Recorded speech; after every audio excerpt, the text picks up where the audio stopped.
Shalom. Saudara, suasana Natal begitu terasa, dan walaupun di masa pandemik tetaplah saudara merasakan damai Natal menyertai kita. Amin. Sukacita Natal, kasih Natal menyertai kita. Hari ini saya akan menyampaikan firman Allah tentang true love, kasih yang sejati, kasih yang sesungguhnya, kasih yang sebenarnya. Saudara yang saya kasihi, kalau kita ingat Yohanes 3:16 berkata, karena begitu besar kasih Allah akan dunia ini, sehingga ia mengaruniakan putra tunggalnya, supaya setiap orang yang percaya padanya tidak binasa, melainkan memperoleh hidup yang kekal. Natal bukan sekedar aksesoris, Natal bukan sekedar baju baru, Natal bukan sekedar acara, tapi Natal adalah lahirnya Tuhan Yesus sebagai juru selamat dunia. Lahirnya Tuhan Yesus bukan membawa agama, lahirnya Yesus tetapi membawa keselamatan, membawa kebenaran. Maka orang yang menerima Yesus lahir di hatinya, dia adalah orang-orang yang menerima hidup kekal di dalam hidupnya. Saudara adalah orang-orang yang berbahagia. Saudara, kalau ditanya berkat apakah yang terbesar dalam hidupmu, jangan jawab berkat menjadi seorang kaya, menjadi direktur, berkat menjadi sehat, bukan. Berkat yang terbesar dalam hidup kita adalah ketika kita menerima Dia sebagai Tuhan dalam hati kita, lahirnya Yesus di hati kita. Maka dikatakan barang siapa yang menerima Dia diberi kuasa, Yohanes 1:12 dikatakan menjadi anak-anak Allah. Saudara adalah orang-orang yang diberikan kuasa menjadi anak-anak Allah. Maka berkat yang terbesar bagi kita adalah menerima Dia sebagai Tuhan dan Juru Selamat kita. Itulah Natal. Bukankah saudara orang-orang yang percaya, saudara adalah orang yang memperoleh keselamatan di dalam Tuhan Yesus. Amin. Nah saudara yang saya kasih dalam nama Tuhan Yesus, jelas dikatakan juga bahwa saudara di masa-masa berat ini saudara tidak sendirian. Jangan merasa saudara pernah sendirian. Kadangkala saya atau beberapa orang di antara kita ketika kita mengalami yang namanya kesusahan, tekanan yang begitu berat. Jujur banyak orang saat ini mengalami yang namanya lonely, kesepian, kesendirian, merasa sendiri menghadapi tantangan. Tetapi Tuhan berjanji kepadamu dan kepada saya, Ibrani 13 ayat 5, aku sekali-kali tidak akan pernah meninggalkan engkau, aku sekali-kali tidak akan pernah membiarkan engkau. Kalau perasaanmu engkau sendiri, Tuhan berkata aku bersama dengan engkau. Kalau perasaanmu berkata aku sendiri, tapi Tuhan berkata aku ada di sampingmu, aku ada di hatimu, dan aku menyertaimu sampai kesudahan zaman. Yakinlah Tuhan berjanji, Dia setia kepadamu, bahwa Dia menyertaimu. Mungkin kau berkata, Pak Pendeta, tekananku begitu berat. Mungkin di antara kita ada beberapa masalah pernikahan yang sangat berat. Tidak sedikit orang di pernikahan zaman now ini bisa menjadi cerai. Tidak sedikit orang juga mengalami masalah tekanan di masalah keuangan, pekerjaan, di masalah-masalah yang lain dalam hidupnya. Belum lagi pelajaran anak-anak harus melalui online, melalui internet yang terbatas. Makanya ada ibu yang stres, yang bisa memukul anaknya, tekanan demi tekanan. Tetapi percayalah, Roma 8 ayat 28 berkata, Allah turut bekerja dalam segala perkara, mendatangkan kebaikan bagi orang yang mengasihi Dia. Saudara dan saya adalah orang-orang yang mengasihi Tuhan. Katakan segalanya mendatangkan kebaikan. Amin. Engkau tidak pernah sendiri. Engkau tidak pernah sendiri. Tengah malam engkau menangislah pada Tuhan. Karena Tuhan juga pernah mengalami ketakutan dan kecemasan di Taman Getsemani. Engkau manusia biasa. Ketika kau nangis, engkau bukan berarti cengeng. Cengenglah kepada Tuhan. Karena memang kita bukan manusia hebat. Kita hebat hanya karena Yesus di hati kita. Orang kaya, orang yang sekaya apapun saat ini mengalami yang namanya kecemasan, ketakutan. Tetapi kalau engkau bersama dengan Tuhan Yesus, semua pencobaan akan engkau berkata, semuanya mendatangkan kebaikan. Belum lagi angka kematian. Beberapa mungkin keluarga kita meninggal, kita gak bisa kunjungi. Beberapa mungkin di antara mereka sakit, kita payah membawa mereka ke rumah sakit. Bukan sekedar hanya takut dengan masalah virus corona yang menyebar, tapi kadang-kadang gak ada uang, gak ada dana, nggak ada biaya. Puji Tuhan kalau vaksin diberitahukan oleh Bapak Presiden kita adalah gratis. Puji Tuhan. Tapi satu hal yang aku katakan kepada saudara, setiap pencobaan yang kau alami, ada tangan Tuhan yang akan menolong engkau. Ketika engkau menyerah, Tuhan tidak pernah menyerah atas hidupmu. Ketika engkau berkata, aku menyerah. Banyak orang bisa berkata seperti itu, aku menyerah. Terlalu berat. Tapi Tuhan tidak pernah menyerah dengan engkau. Ketika engkau lemah, dia tetap kuat mengangkat tanganmu. Ketika engkau merasa gak berdaya, dia berkata, aku telah mati di kayu salib, supaya engkau yang lemah dikuatkan, supaya engkau yang miskin diperkaya, engkau miskin semangat, supaya diberikan semangat yang berlimpah-limpah. Bertemu dengan Tuhan Yesus pada hari ini, saya rindu setiap engkau pulang, engkau akan mendapatkan satu pemeliharaan, satu berkat yang dari Tuhan Yesus. Berapa banyak yang percaya bahwa Bapa pelihara kita? Ku tahu Bapa peliharaku, Dia baik, Dia baik. Ku yakin Dia selalu sertaku. Dia baik bagiku. Lewat badai cobaan, lewat badai cobaan, semuanya mendatangkan kebaikan. Tahu Bapa peliharaku, Dia baik. Sekali lagi, lewat badai cobaan, lewat badai cobaan, semuanya mendatangkan kebaikan. Ku tahu Bapa peliharaku, Dia baik bagiku. Dalam Roma 12 ayat 9 sampai 10, Rasul Paulus mengingatkan jemaat di Roma untuk hidup di dalam kasih. Dan perlu saudara ketahui, kasih itu adalah Yesus. Yesus bukan hanya mengekspresikan kasih kepada kita, bukan sekadar menunjukkan kasih kepada kita, tapi Yesus itu adalah kasih sendiri. Dialah kasih itu sendiri. Makanya barang siapa yang mengenal Allah, tandanya adalah satu, mengasihi orang lain, mengasihi sesamanya.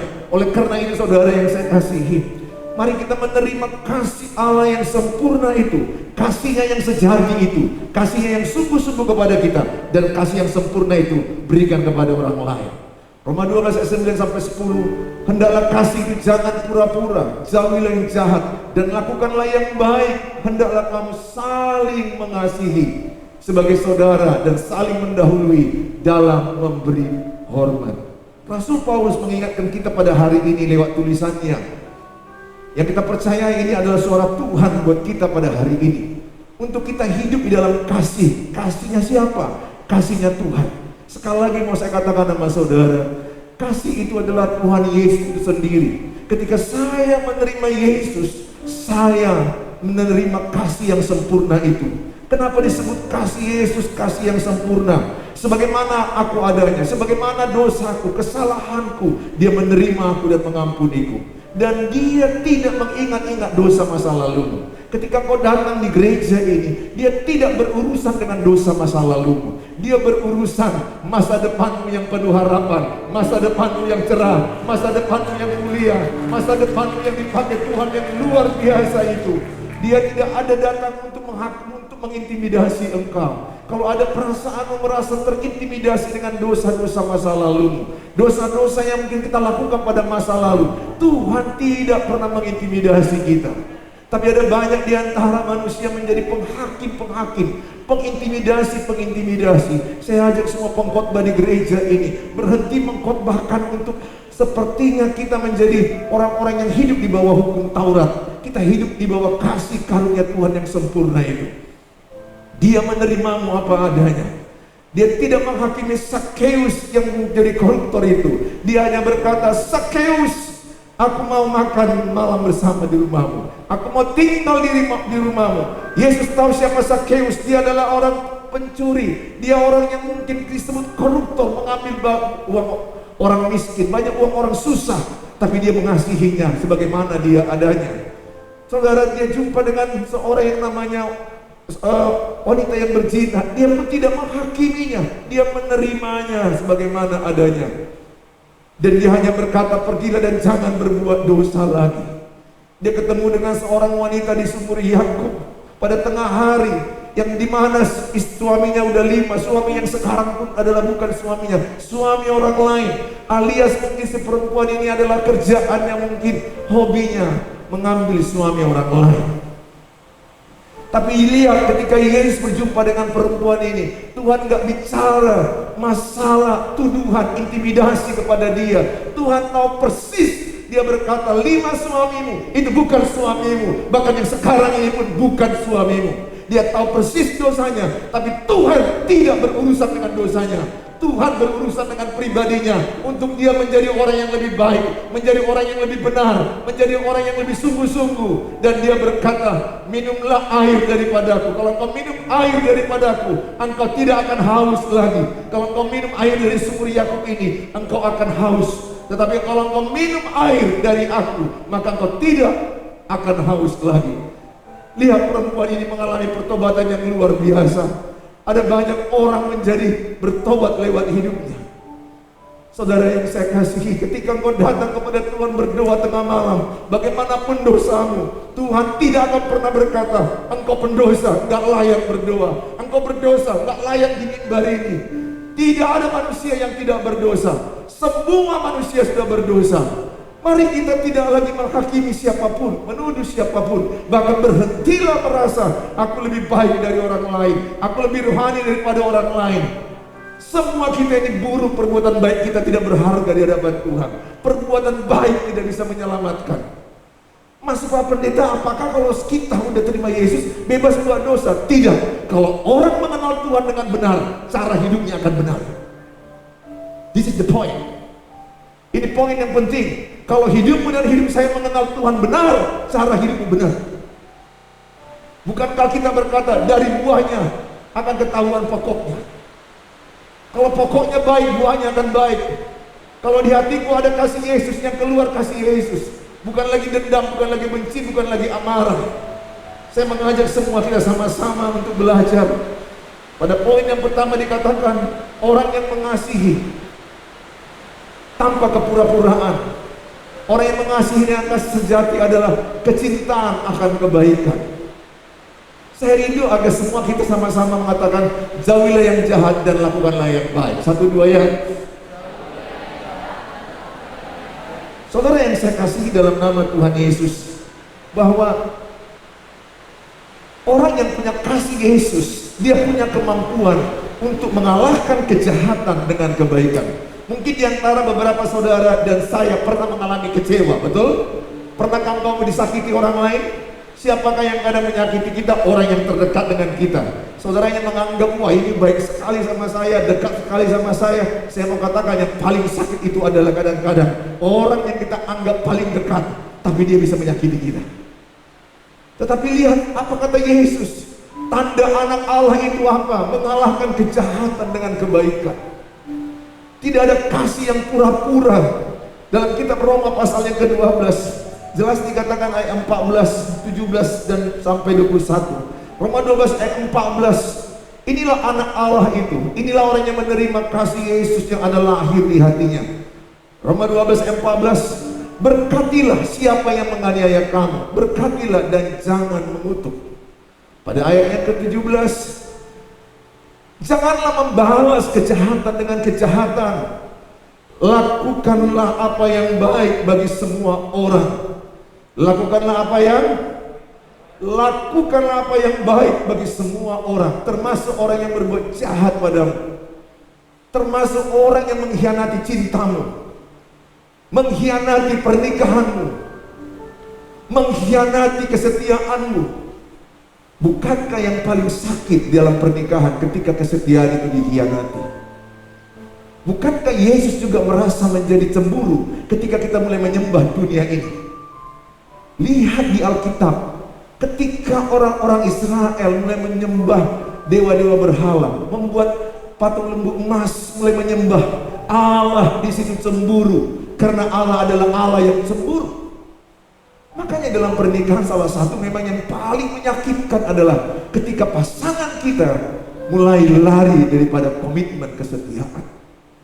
Makanya saya mengharap semua anak-anak muda di sini, anak-anak gadis, mana yang lebih menarik kepada anak-anak gadis? Pria tampan tapi tidak setia. Yang kedua, pria yang wajahnya seperti meja atau bemo, pepaya, lebih mancung mulut dari hidung, disertai dengan giman, gigi, ada gigi maju, ada gigi mundur, tapi dia berkata, aku akan buktikan aku setia padamu. Ketika engkau sakit, aku ada di samping. Tapi ada banyak wanita tertipu. Lihat Amsal 31. Ingatlah, kecantikan adalah kebohongan, kemolekan adalah sia-sia. Tapi carilah wanita yang takut akan Tuhan. Sebaliknya, kegantengan adalah tipu daya. Kegantengan adalah hal yang pembohongan. Tapi carilah laki-laki yang takut akan Tuhan. Tapi mungkin engkau berkata, kok bisa Pak Pendeta, udah ganteng, punya masa depan, mobil pribadi, rumah pribadi, terlebih takut akan Tuhan. Ya, doakanlah seperti itu. Tapi ada kalanya pilihanmu antara si dua, si A yang ganteng tapi gayanya playboy, si B yang wajahnya ala makjang tapi bawaannya selalu ready, selalu setia kepadamu. Jam 12 engkau persepian, kau telepon dia, Bang Poltak di mana? Dia akan berkata, I'm ready for you. Apa yang bisa membantu? Bukankah kau mencari pria yang seperti itu? Tetapi ada banyak wanita tertipu. Lihat-lihat laki-laki yang suspek. Percayalah, setelah dia nanti 6 bulan, setahun, 2 tahun, lihat full timer.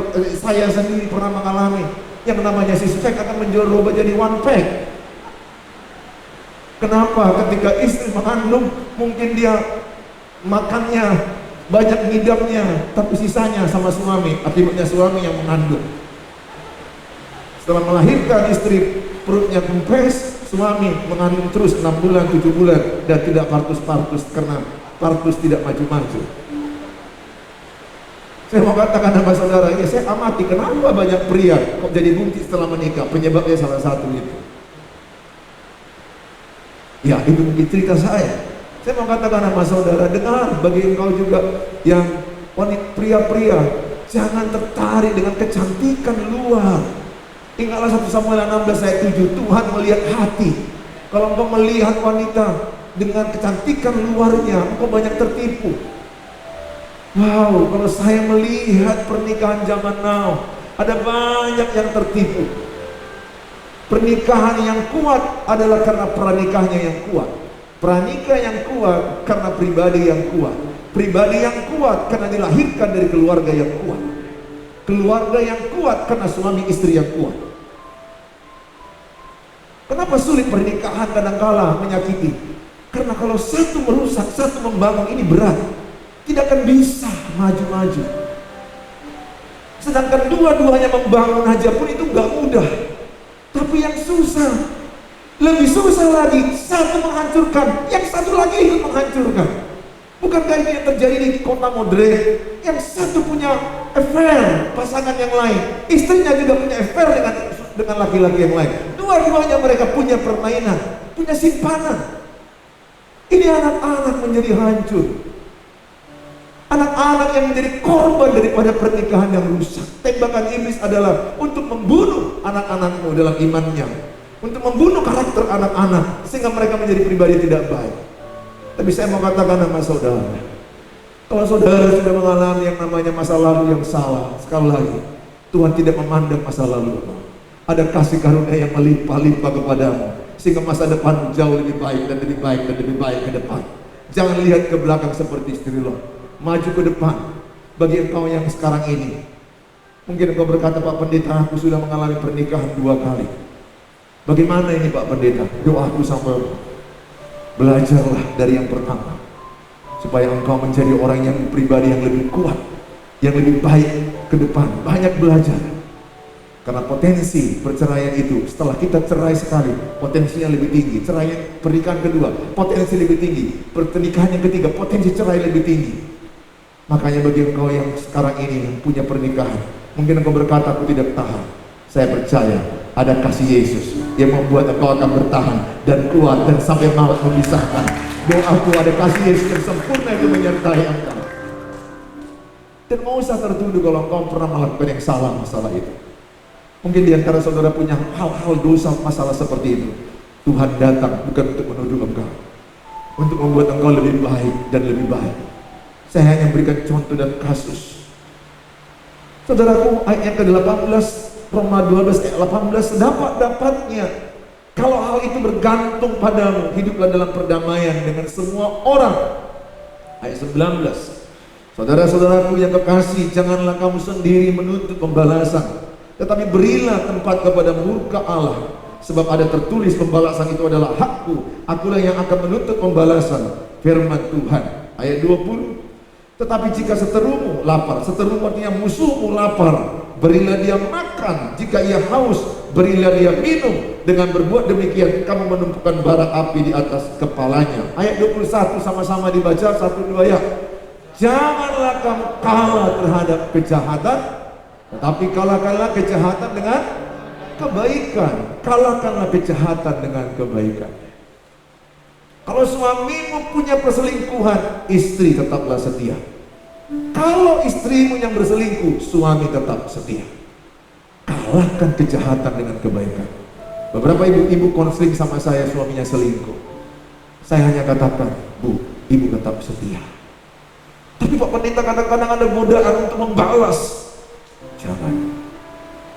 Kalahkan kejahatan dengan kebaikan. Enggak mampu saya Pak Pendeta. Ada kasih Yesus yang memampukan kita. Ada Roh Kudus yang membuat kita mampu melakukannya. Makanya kalau kau menikah dengan orang-orang yang hidup dalam Roh Kudus, pernikahan jauh lebih baik.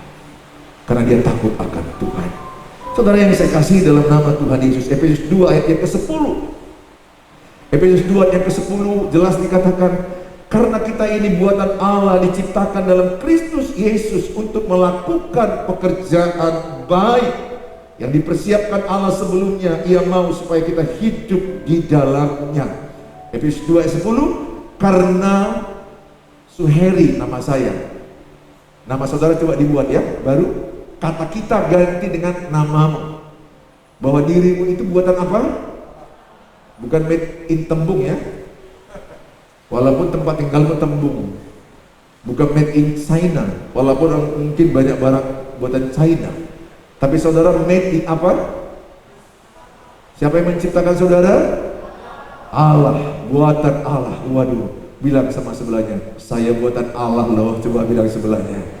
Wow, coba lihat kiri kanan. Jadi ketika engkau berkaca di cermin, engkau melihat dirimu buatan siapa? Allah. Jangan kau lihat, ya Tuhan kok hidup yang satu ini. Nah, hidung gak jelas, gigi gak jelas, moncong maju, rambut berpantai. Apa yang dilihat? Jangan. Engkau buatan Allah. Allah yang menginginkan engkau lahir. Pak, tapi kan aku lahir dari keluarga broken home. Walaupun keluargamu broken home, engkau adalah anak raja di atas segala raja. Engkau adalah anak Allah di atas segala Allah. Engkau adalah anak yang dikasihi pencipta alam semesta. Allah tidak mengenal engkau sebagai anak broken home. Dan jangan pernah menghakimi dirimu, saya anak broken home. Jangan pernah ucapkan itu. Di hadapan Tuhan engkau anak yang sangat dikasihi. Engkau anak raja di atas segala raja. Ada banyak orang yang berkata kepada saya, wow, atau di televisi, kami dibesarkan dari keluarga broken home, sehingga menjadi pembenaran pernikahan bapakku begini, pernikahannya begini. Jadi kami keluarga broken home, seolah-olah dia membiarkan dirinya menjadi broken, hancur. Tapi saya mengatakan kelahiran Yesus adalah menyatakan engkau adalah anaknya, engkau adalah anak raja di atas segala raja, engkau berharga di matanya, engkau mulia di matanya, dan masa depanmu cerah, masa depanmu luar biasa. Tidak harus seperti apa yang dia lakukan orang tuamu engkau mengalami, tidak, karena engkau anak Tuhan. Orang tua bisa salah, tapi engkau bisa benar untuk masa depanmu. Amin. Karena Tuhan adalah membenarkan, Dia adalah kebenaran itu. Dia memberikan kebenaran kepadamu, sehingga engkau tidak mengambil alasan karena pernikahan orang tuaku aku begini. Tidak, engkau berkata, karena Yesus sudah lahir bagiku, karena Yesus sudah mati bagiku, Dia membela hidupku, masa depanku cerah, masa depanku penuh harapan, ada harapan dalam hidupku, dan pernikahanmu bisa lebih baik dan lebih baik, lebih baik. Bukankah Yesus adalah ahli mengubah masa lalu yang buruk menjadi yang baik kepada masa depan? Maka jangan suka melihat masa lalu. Pekerjaan iblis yang selalu membuat kita adalah melihat masa lalu kita. Coba sebutkan karena namamu, yang buat namanya masing-masing ya, baca ya. Kita gantikan namanya masing-masing. 1, 2 ya. Karena hari ini buatan Allah diciptakan dalam Kristus Yesus untuk melakukan apa? Pekerjaan baik. Terus yang dipersiapkan Allah sebelumnya. Ia mau supaya kita hidup di dalamnya. Saudara dan saya adalah buatan Allah. Walaupun beberapa mungkin hidup kita mancung ke dalam, engkau adalah buatan Allah. Amin. Saudara, engkau sangat berharga di mata Allah. Berhentilah berkata, aku berasal dari keluarga yang hancur. Tidak. Kalau engkau ada Yesus, hidupmu tidak hancur lagi. Masa depanmu akan yang indah, yang cerah, yang mulia, yang disediakan kepadamu. Rancangan Allah yang luar biasa kepadamu. Yang kedua, kasih penuh dengan penerimaan. Saya akan tutup dengan cerita kasih yang sejati itu adalah kasih yang penuh dengan penerimaan. Saya akan baca satu ayat aja. Lukas 15 ayat 32. Lukas 15 ayat 32 sama-sama kita akan membaca ayat ini sebagai ayat penutup. 1, 2 ya. Kita patut bersukacita dan bergembira terus karena adikmu telah mati dan menjadi hidup kembali.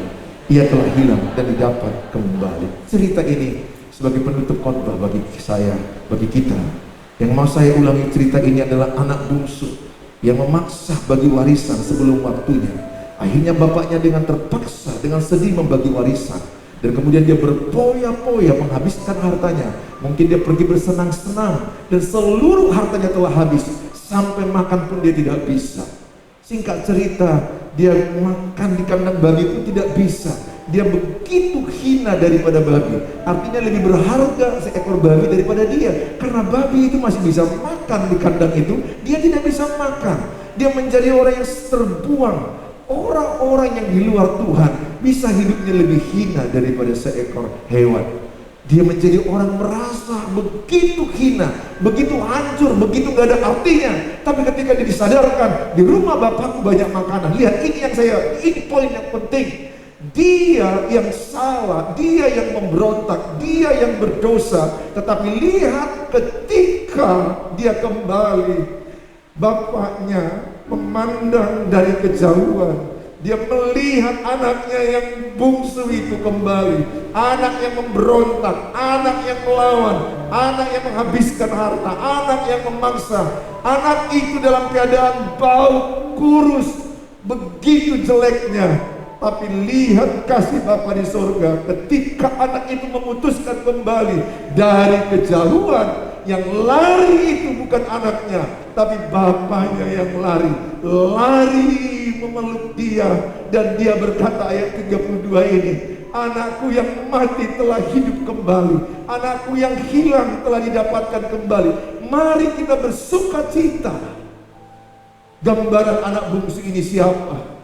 Mungkin kita orang yang terhilang itu. Mungkin kita orang yang sudah mati semangat itu. Kita yang mungkin yang mati harapan. Kita yang mungkin merasa hilang daripada rencana Tuhan. Tapi pada detik ini Tuhan berkata, aku memeluk engkau, aku menerima engkau, dan menjadikan engkau adalah orang kesayanganku. Dan masa depanmu yang penuh harapan, masa depanmu yang cerah aku berikan kepadamu. Oleh karena itu saudara yang saya kasihi, tepuk tangan yang mulia bagi Tuhan Yesus. Saya rindu sekali setiap kita di ruangan ini. Mari terima kasih yang sempurna itu. Dia memberikan kepada mungkin kita mati harapan. Nggak mungkin ada lagi harapan untuk keluargaku, pernikahanku, anak-anakku, kesehatanku. Yesus datang memberikan harapan. Yesus datang memberikan engkau sukacita, semangat yang baru. maka engkau akan bangun besok pagi dengan sukacita yang baru, semangat yang baru, karena Yesus adalah pengharapan bagi orang-orang yang percaya padanya. Meskipun engkau punya tantangan, punya persoalan, engkau akan berkata, bersama Yesus aku sanggup melakukan segala perkara. Bersama Yesus aku sanggup menanggung segala perkara. Tuhan menyertai saudara, dan saya percaya saudara yang di ruangan ini adalah orang-orang yang sangat dikasihi Tuhan, dan hidupmu menjadi orang-orang yang sangat berbeda ke depannya. Dan imanilah, mulai hari ini yang baik akan terjadi bagi saudara. Amin saudara. Saudara melimpah dengan semangat dan sukacita berasal daripada Tuhan. Terpujilah nama Tuhan. Mari kita sama-sama datang kepada Tuhan. Haleluya. Terima kasih Tuhan. Tuhan jamah setiap kami dalam nama Tuhan Yesus. Beberapa di antaramu mengalami sepertinya terhilang dari Tuhan. Tuhan tahu, tapi dia berkata, aku mengasihi. Mungkin di antaramu mati semangat, mati sukacita, mati harapan, tapi Tuhan berkata, aku akan memberikan engkau semangat yang baru, sukacita yang baru, pengharapan yang baru, dan selalu masih ada jalan Tuhan. Tuhan yang berkata, pegang tanganku, Bapa, pegang tanganku, bukan dapat hidup di luar kasih. Bapa, tinggalkan aku, Engkau alasan selamatku hidup. Engkaulah alasan selamatku hidup. Ku hidup karena anugerah-Mu,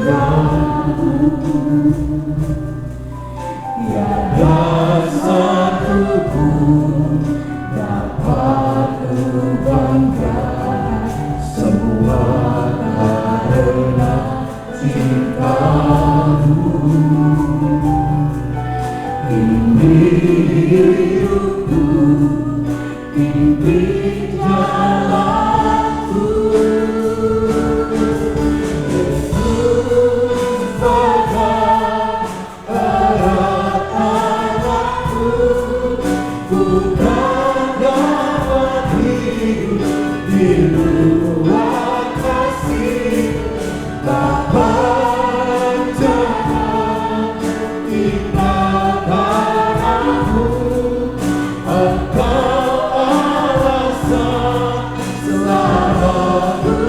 Bapa, Yesus,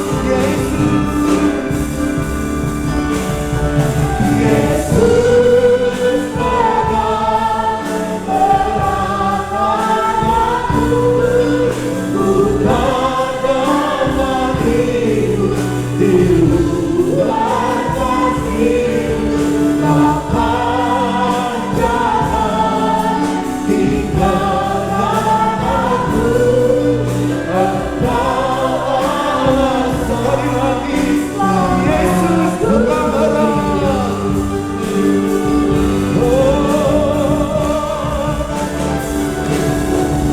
Yesus pegang erat tanganku, bukan dapat hidup di luar kasih. Bahkan jangan tinggalkan aku, Engkau alasan selamatku hidup. Saya mau berdoa kepada beberapa di antaramu yang mungkin selama ini belum menerima Tuhan Yesus di hatinya sebagai Tuhan dan Juru Selamat. Engkau mau berdamai dengan masa lalu, berdamai dengan hidupmu bersama Allah. Ikuti doa saya dengan pelan. Tuhan Yesus, masuklah dalam hatiku, menjadi Tuhan dan Rajaku, menjadi Juru Selamatku. Ampuni segala dosaku. Aku mau bertobat. Aku mau sungguh-sungguh mengikuti Yesus. Selamatkanlah seisi rumahku. Serahkan hidupku dalam tangan-Mu. Masa depanku cerah, indah, penuh harapan di dalam nama Tuhan Yesus. Beberapa di antara mungkin sedang mengalami mati semangat, hilang semangat, mati pengharapan, hilang pengharapan. Tuhan mau memberikan engkau kehidupan yang sejati, semangat yang baru, sukacita yang baru. Mungkin beban hidupmu sangat berat, tekanan yang begitu bertubi-tubi. Saat ini saya mau berdoa. Beberapa di antaramu yang mengalami, mungkin engkau tidak tahu kepada siapa kau cerita. Datang kepada Tuhan. Hai kamu yang letih, yang lesu, maka aku akan memberikan kelegaan kepadamu, kata Tuhan. Angkat tangan kananmu tepat bagi engkau yang merasa letih dalam hidup ini. Engkau merasa, bahkan beberapa di antara kita merasa masuk roh putus asa karena tidak tahu solusi jalan keluar yang kau hadapi. Berdoa. Lihat anak-anakmu yang mengangkat tangannya, Tuhan. Di tempat mereka berdoa dan datang, mereka mungkin letih, mereka mungkin begitu lelah, mereka mungkin sudah mulai masuk kepada yang namanya putus asa. Mungkin di antara kami mulai ada yang namanya cemas, depresi, stres. Tetapi kasih Tuhan yang sempurna itu memberikan kami kehidupan yang penuh harapan, memberikan kami kehidupan yang penuh damai sejahtera. Engkau mengangkat kami kembali, ya Bapa. Lihatlah anak-anakmu yang mengangkat tangan, turunlah kuasa Allah atas hidupnya, jamahan Tuhan menyertainya, semangat yang dari Allah ada padanya, sukacita yang daripada Allah ada padanya, dan dia percaya bahwa dia tidak pernah sendiri. Ada Allah yang menyertai dia, ada Allah yang tidak pernah meninggalkan dia. Dia bukan dari keluarga yang broken home. Dia adalah anak Allah pencipta alam semesta. Dia adalah anak raja di atas segala raja. Masa lalunya yang buruk engkau ubah menjadi masa depan yang penuh harapan, masa depan yang penuh sukacita. Bagaimanapun hancur dan buruk masa lalu, bahkan mungkin keluarganya yang begitu hancur-hancuran, Yesus memberikan kepada dia menjadi orang yang percaya bahwa dia sanggup diubahkan. Yang lalu telah berlalu, tapi yang baru telah datang. Sehingga dia bukan orang-orang yang melihat ke belakang, tapi dia melihat ke depan. Janji Tuhan, dia anak raja, anak Tuhan yang kau kasihi, dia kau bela, kau sertai. Masa depan yang penuh harapan gilang gemilang, yang penuh dengan damai sejahtera kau berikan. Tuhan Yesus, kami tahu ini masa berat, tapi Engkau Tuhan tidak pernah menyerah kepada kami. Ketika kami menyerah, Engkau tidak pernah menyerah kepada kami, Tuhan. Terima kasih Bapa. Mari kita nyanyikan kasih-Mu tiada duanya.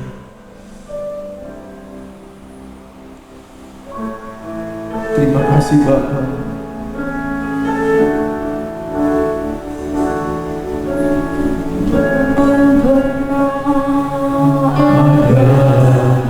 Terima kasih Tuhan.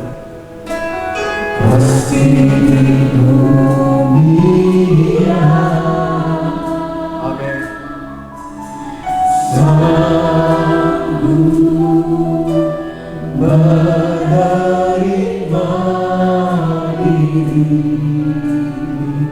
Apa adanya,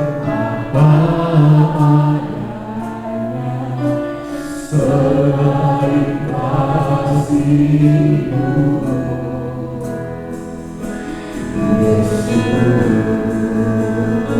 takkan ada lagi,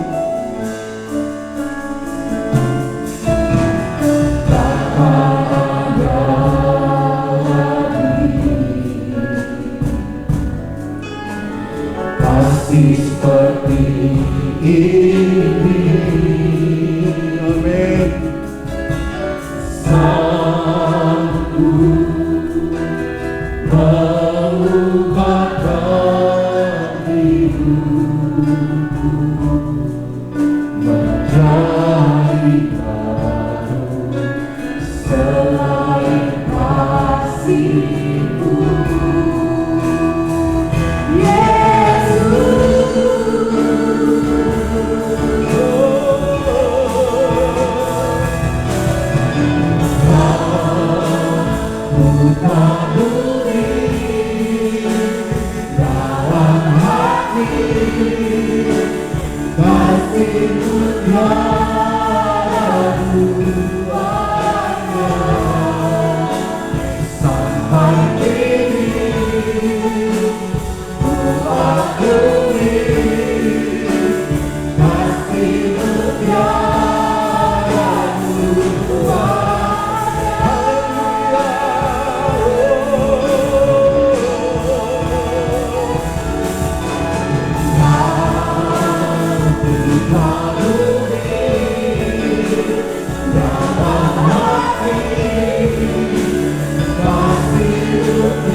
Terima kasih Bapa, kami bersyukur buat firman-Mu, buat penyertaan-Mu. Sebentar kami juga Tuhan persiapkan persembahan kami, dan kami juga mau mendengarkan pengumuman. Biarlah kiranya tangan Tuhan menyertai kami. Dalam Tuhan Yesus, amin. Bicarakan Tuhan Yesus. Bapa kami yang di sorga, dikuduskanlah nama-Mu, datanglah kerajaan, jadilah kehendak-Mu di bumi seperti di sorga. Berikanlah kami pada hari ini makanan kami yang cukupnya, dan ampunilah kami akan kesalahan kami, seperti kami juga mengampuni orang yang bersalah kepada kami. Dan janganlah bawa kami ke dalam percobaan, tapi lepaskanlah kami daripada yang jahat, karena Kau yang punya kerajaan dan kuasa dan kemuliaan sampai selama-lamanya. Amin. Mari arahkan hati ke Tuhan Yesus. Engkau yang lemah menerima kekuatan baru dari Tuhan.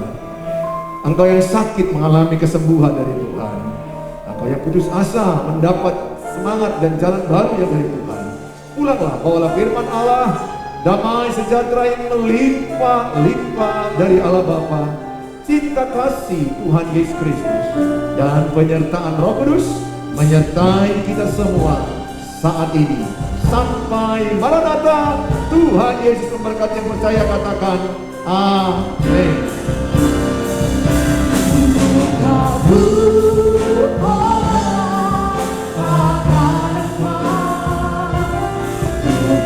Ooh.